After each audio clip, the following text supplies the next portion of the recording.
So we often want to investigate the relationship between two categorical variables. So consider the following sort of classic example involving the survival statistics for the Titanic and class, first, second, third, and even including the crew. So one obvious question can be asked. Is there an association between ticket class and survival rate? That is, so did adults who had first class tickets survive at a different rate than those with second class and third class tickets?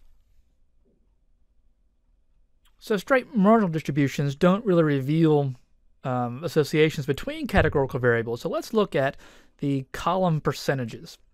So recall that these are called conditional distributions.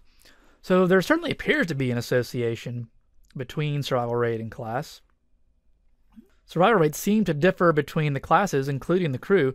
So we have a 62.5% survival rate of first class passengers versus about a 25% of third class passengers. And we can even look at a segmented bar graph, also reveals this apparent pattern, and so does a side-by-side bar graph. So we can also take a look at the row percentages and the segmented bar graphs and the side-by-side bar graphs for each of these. So each of these gives us a slightly different perspective on the survival rates compared to class. Again, we see there's a clear difference between the survival rates of the different classes. So another way we can say this is that survival rate was dependent on the passenger class. So often you're just going to be presented with the counts in each cell. So rather than the percentages, the row percentages or column percentages, you'll just be asked individual questions about it. So for example, what is the proportion of those in first class who survived? So pause the video here if you haven't been doing that and see if you can figure this out.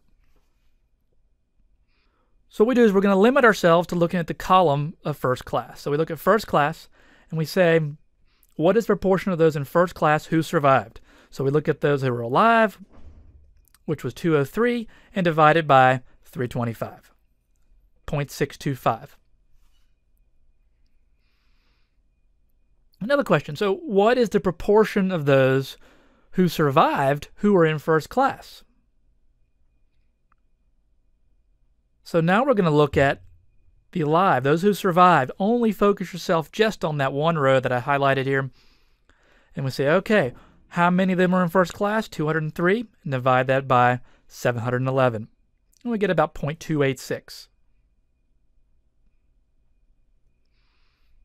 Okay, the last one of this grouping here. So what is the proportion of those who were in first class and survived?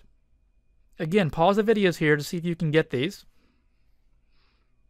Okay, so we're looking at the total now. And we want to look at how many were in first class and survived, which is 203. We divide that by 2201 to get about 0.092.